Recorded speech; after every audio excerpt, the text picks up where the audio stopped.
record. So in my previous class, I have taught you how we can configure standard ACLs. I told you what ACLs are, access control lists. It's a security protocol with the help of which we implement security restrictions based on the subnets, or you can say based on networks.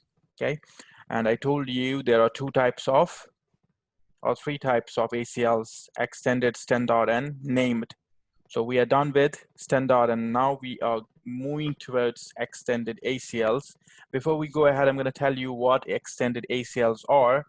So to be more precise, when we're matching a certain network traffic, extended lists, or you can say extended access lists, are used.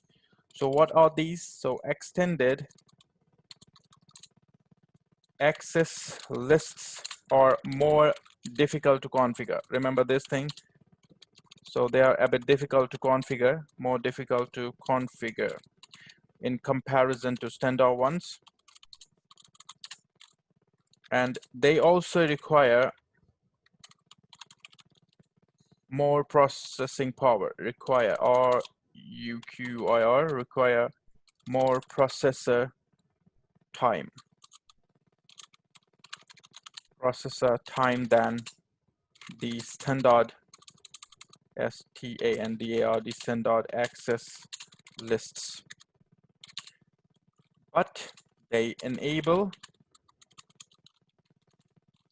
much more granular level of control. So level of control, yes, they are going to be difficult for the configuration. They require more processor time, but they will give you more power. They will give you more level of control based on each and every particular subnet. You will be having the control on it, and you can filter the packets with the advanced, concepts, or you can say techniques and tools or commands. Okay, so with extended access lists, you can evaluate, or it's not lists, it's lists. We can, or you can evaluate additional packet information. What's that? For example, like you can get source. I told you extended, this one, sorry. The standard access lists are created based on destination IP addresses, but in extended, we can consider both. So that's why I told with extended access list, you can evaluate additional packet information. What is that? It's source and destination IP address. Destination IP addresses, or just address. You can say source and destination IP address. This is the first thing. Second, you can check out type of TCP IP protocol, whether it's TCP, UDP, or IP. So TCP IP protocol, you will get to know. So whether it's TCP, UDP, IP, or so on. So you will be able to evaluate, or you will be able to monitor, or you will be able to find out these information. So source and destination ports also can be evaluated, port numbers. So this is the information you will be able to evaluate, or you can say the additional information you will be able to find out using the extended access lists. Okay, clear until this? Yes. Next thing is, now there are two steps with the help of which we are going to configure the extended access list. So two steps are required to configure an extended access list. What are those? First step is configure an extended access list using the command. First of all, we need to configure, or we need to create an access list. So if you have to, or in order to configure an access list, what is the command we are going to use? In the global configuration mode, we are going to use access list number, then permit oblique deny, whatever you want, IP protocol, whether TCP or UDP, which protocol you want to be blocked or accepted or permitted, protocol, source IP address, source IP or source address, and wildcard mask. It's a very big command. That's why I told you it's very difficult to configure the extended access lists. Wildcard mask. Then you can also add protocol information,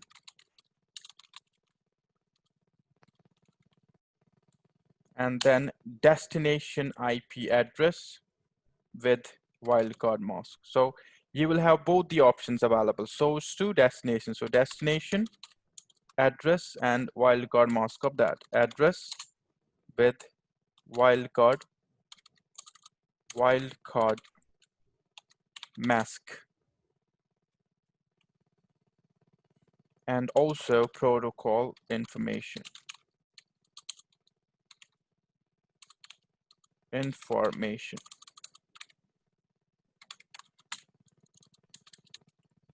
So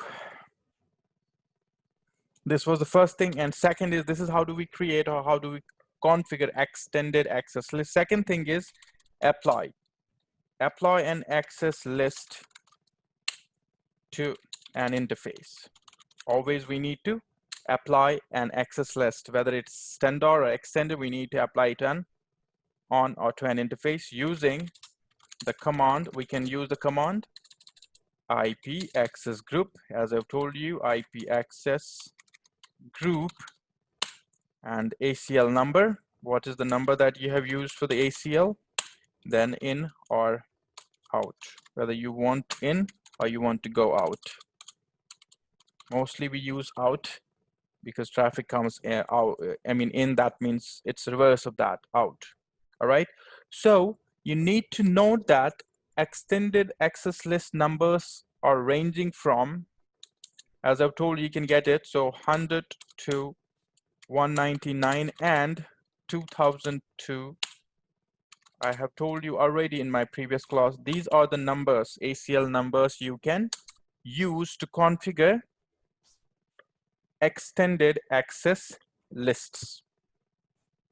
Got it? Yes. So when I'm implementing this, it's hanging at the same time. See, if I'm using these tags.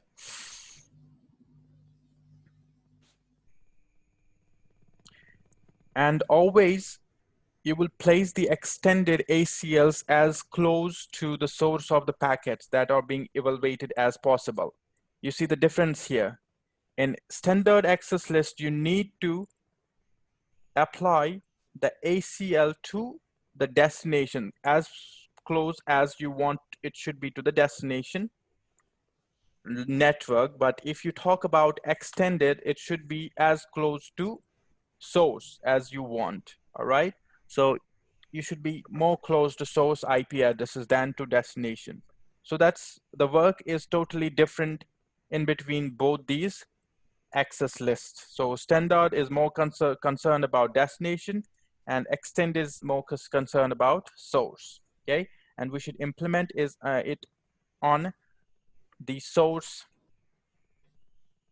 IP address or source network side. Wait a sec. It's not responding.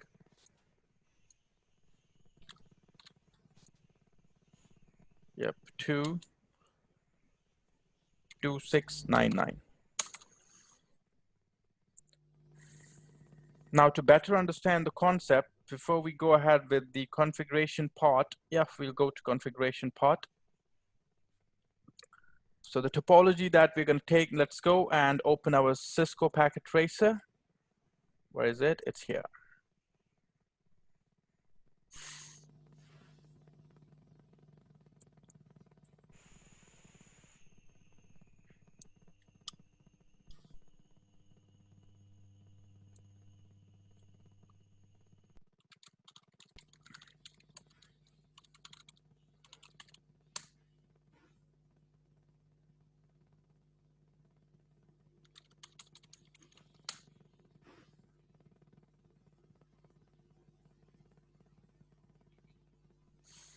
Okay, so I'm going to create a topology. Before that, let me give the heading. So configuring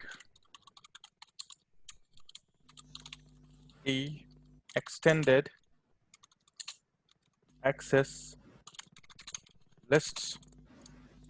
We're going to use network 10.0.0.0/24. And also we're going to use network 192.168.0.0/24. These are the two networks we're going to use. Let's say we have a router here, we have one switch here, and we have another switch here. Okay. This is one subnet, this is another subnet. And here we have some devices, not switch, sorry. We have some devices connected to it, 1, 2, 3, this is subnet.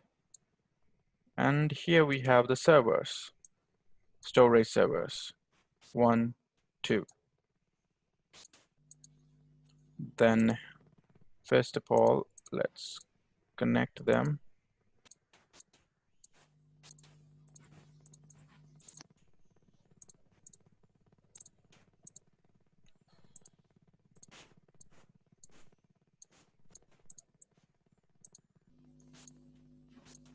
Okay. This is 10.0.0.0/24 network. All right, so here we're gonna have 0.1 IP address. This is 192.168.0.0 network, /24, and this is 0.1 IP address here to the gateway. Clear? Yeah. Okay, so let's say we want to enable the administrators, for example. So before I told you in standard, we can just have only one particular network and enable or disable that. In standard, we have, for example, this is administrator. Okay. And the IP address of this is, for example, 10.0.0.2. And this is 0.3, sorry. This is 0.4. This can be 0.2 and this can be 0.3. Okay. So we have three different computers, or you can say workstations. Let's say we want to enable administrator's workstation, which is here 10.0.0.2. We want to give the unrestricted access. We want to permit this particular administrator to access the server. For example, this one, which is 0.2. We just want to give access to administrator workstation to permit, or you can say to give access, or we want this administrator workstation to access the server 1, where there is the IP address 0.2. We will also deny any type of access to the server from users workstation. There are 2 users. So we have to also do this thing. These particular 2 users, they can be, for example, this is user 1 and this is user 2. So as we are saying that we want to give access to administrator only, in order to access this particular server, at the same time, we have to think also that if we want to give access to this, we do not have to give access to users first and users second. It is second, not first. User first and user second. Not users, it's user first and user second. All right? So first we will create a statement, or you can say we will create an access list, an extended access list, which will permit the administrator's workstation access to server. So we will create a statement first. What we are going to do is we will come over here, CLI first. We will enable, first of all, we need to configure the IP addresses on both the interfaces. So interface gigabit Ethernet 0/0/0 IP address 10.0.0.1 with the subnet mask 255.255.255.0. No shet. Exit from this interface, then interface gigabit Ethernet 0/0/1 IP address. It's going to be 192.168.0.1. No shet. Right? Yes. Both are directly connected networks, right? Do we need to configure any protocol? Will they be able to communicate each other right now? Yeah, they should be. They have, because they are directly connected networks, so we do not need to advertise them. Even if you want, you can just enable AIGRP, but there's no need. When you configure, suppose that I want to configure, you can check it out. So there's no 10.0.0.1. That's 2, right? Yes. So it's 255.255.255.0. 10.0.0.1 will be the gateway. So copy it. Then we'll go here, desktop. It's 3 here. 255.255.255, not comma dot, it's 255.0.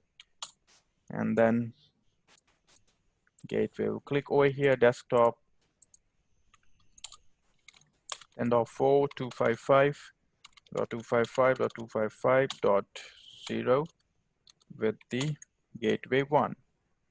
In the same way, we'll go over here, desktop IP config 192.168.0.2. This is the subnet mask. 192.168.0.1 is the gateway. And then here, services, desktop IP config 0.3, 0.1. When we go over here, we'll say exit, show IP root to check the IP root table. You will see 10.0 and they are directly connected networks. And when you try to ping from here, 192.168.0.1, what's up?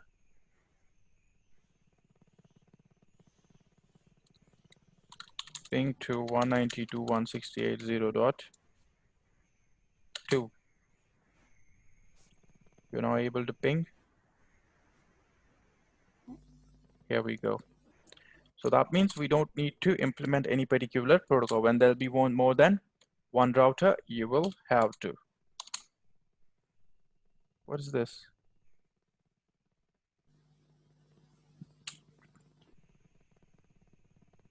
Could not find the host. I guess we need to advertise.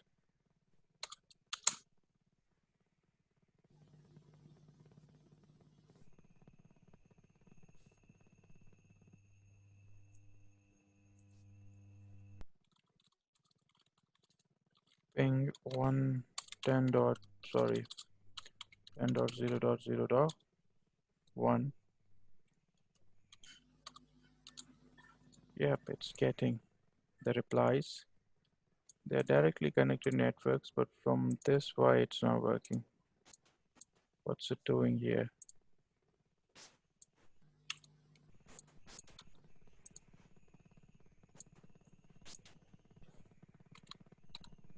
Ping to 192.168.0.3.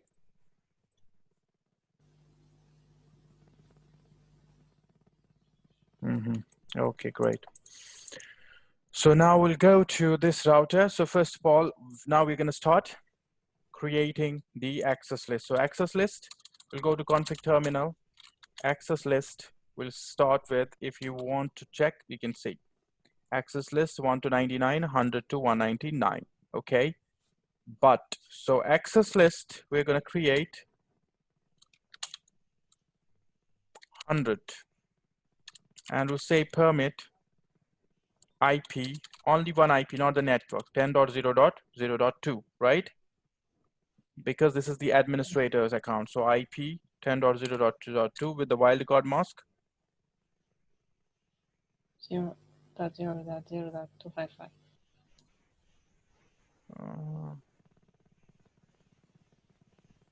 Wildcard mask, why it's here?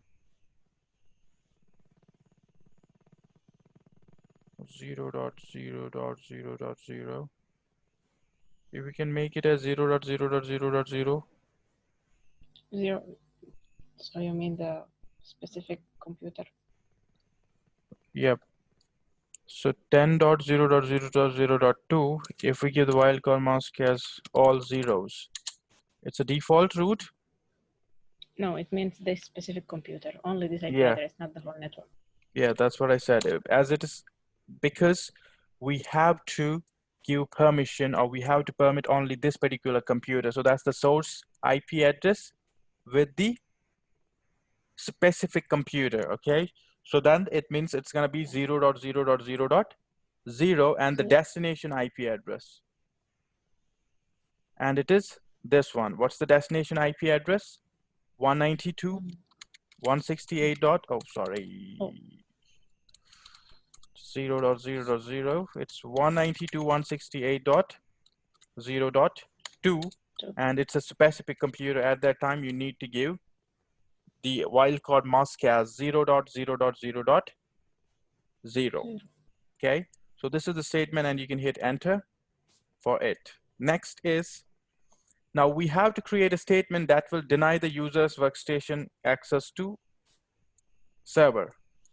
That will deny the access to server, this computer and this computer. We have to create a statement which will help us to deny the access to server, this, which is having the IP address 0.4.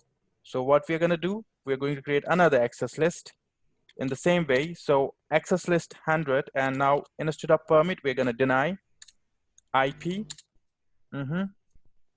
one by one, 10.0.0.3 specific computer, okay? Okay.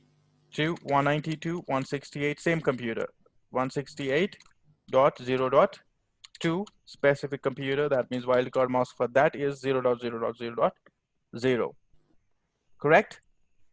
Access list 100 deny 10 dot. We are denying this is the IP address 0.3 with the wildcard mask like this. It's a specific computer. 2 IP address which is here 0. Wait a sec. 0.2, and then hit enter. In the same way, if you want to deny access to this computer also, you will use now 10.4, right? The IP address of this is 10.0.0.4 and deny access to it. Now we created. And lastly, we need to apply. So as we have created two statements, access list is 100, we have created three statements. We have permitted only this particular computer to access the server S1. The IP address of that is 0.2. Suppose that this is a storage server and this is web server, okay? Let me just hit it. So this is web server. Sorry, this is storage server where only administrators are allowed to access it. Storage server. And this is web server. Okay. So administrators are allowed to, access storage server and web server, but users are only able to access or permitted to access web server only. So now as we have created all the statements for this and for these two computers, even if there are 10 more users, you have to go with the same. Now, the last interface is we need to apply the access list to the FA fast Ethernet 0/, or you can say, sorry, gigabit Ethernet, which is this one. As I've told you, always the access list, standard access list need to be applied to the as close, whenever you apply on an interface. So you have to choose an interface which is close to source IP address. Are you understanding? So this interface is close to destination IP address. This interface is close to what? Source IP address. So what's the rule? What's the guideline of standard access list? Sorry, extended access list. The rule is that you have to use an interface which is close to source IP address. But in standard, the rule is that you have to apply the access list to an interface which is close to destination IP address. But here we have the IP address which is close to destination IP address is gigabit Ethernet 0/0/0, right? Even if there is one more router here in the middle, we have to use this particular interface for applying the access list 100. And if it's one more router over here, that means the right-hand side interface will be the destination IP address. And if we are creating, or if we are configuring, or if we wanted to implement standard access list, then we have to use that interface. And here, if you are configuring standard access list, we have to apply it on this interface. Got it? So this is the very important thing that you need to remember. Standard access list is having the rule that you need to apply on an interface which is close to destination. But in extended access list, you need to implement it on an interface which is very close to source network. So we are going to have this interface now. So what you have to do, we'll go to interface, gigabit Ethernet 0/0/0. Okay. What you have to do, we'll say IP access group. And here now we are sending the traffic. So we are not going to use out, we're using in. So IP access group, the number of ACL that we have created, it's 100. And now it's in because it's extended. So if it's source IP address, we are close to source, we're using in here. And we'll hit enter. That's it. Class, exit, and write it, build it. So this will force the router to evaluate all packets entering gigabit Ethernet 0/0/0. If the administrator tries to access server, the traffic will be allowed because of its first statement. However, if user tries to access server, the traffic will be forbidden because of the second and third ACL statements. They will be forbidden. And now, at the end of each access list, there will be explicit deny all statement. All right. So the second ACL statement was not, it was not needed, but I'm just telling you. So if you are not going to even put it, as we have added this statement, as I've told you in my standard access list also, this means access list 100 permit only this particular computer. By default, explicit deny all statement is added. If you will not add these two statements, by default, it will just deny all. So there is no need of adding these two statements. By default, it will deny access to those two computers. Are you understanding? Yes. Yeah. So there is no, just I added these two statements just to make you understand what ACLs are. There was no need of these two statements. By default, when you add this statement, permit IP, rest of the computers will be by default denied by server first or by the router. Okay. Okay. All right. So now check the traffic from this computer. Now, if we are trying to ping to 0/2, what's happening? What's giving me this error always? Is there any problem in the IP?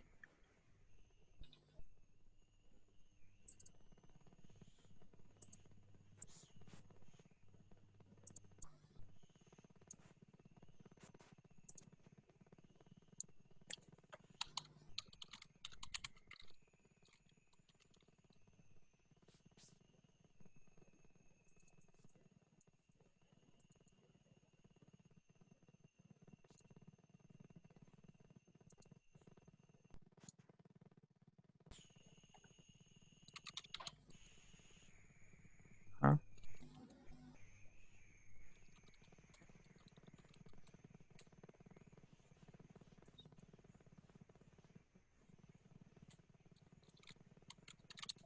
Ping to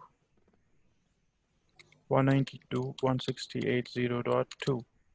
Yep. Now it's working, and even to 0.3. Destination host unreachable. It's permitted only to storage server 1. You can see for 3, it's not permitted. By default, access to others will be by default denied. That's what I said. But if you want to permit for that also, then you need to include that statement also. You understanding? Access list 100, permit this, and you need to change the IP address. If you want, you can use 0.0 network. So it will permit for the entire network. Okay? As I've told you, access list 100 permit IP address this to this destination address 0.2. So it will permit only to that. By default, as I've told you, at the end, there will be by default the the statement deny all. So that means it will only permit you to access 0.2. It will not permit you to access 0.3. If you want to add, you can add one more statement for the same particular ACL, permit IP 10.0.0.2. Here, you just need to change it to 3. Okay? Or you can simply say 192.168.0.3, and you have to also change the subnet. I mean, the wildcard, it should be 255 then. So the entire network, whether there are 3 servers, 4 servers, 5 servers, all will be having access to administrator. Are you understanding? Yes. So now next thing is when you try to access, or when this particular computer will try to access ping to 192.168.0.2, you will see reply from Dendroid's destination host unreachable. Even 3 destination host unreachable, they are not permitted. All right, and even from that computer,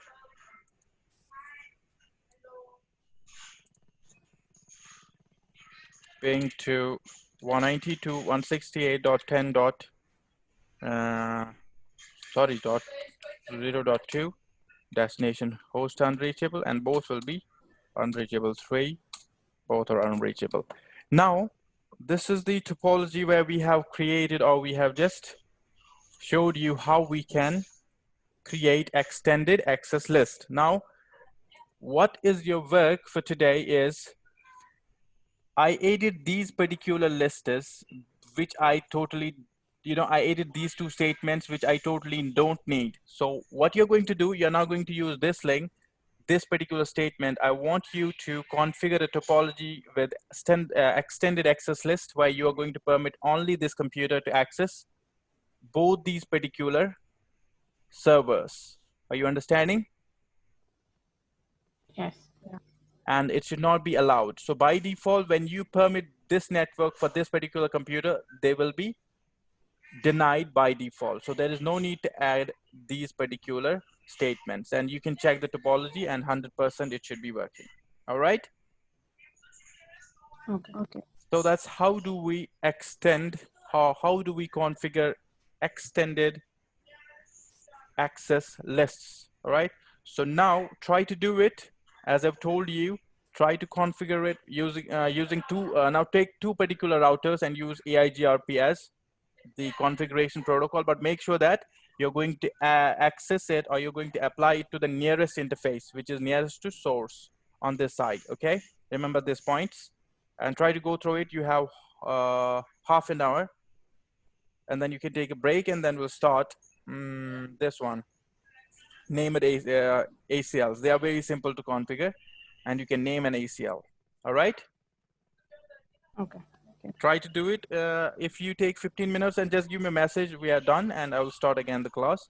Then you can take a break, okay? Okay. All right, try to do it, and bye-bye, take care. That was about this particular extended access list. I hope you understood it, right? Everything is crystal clear? Yes. Just go through it and let me know if there is any issue.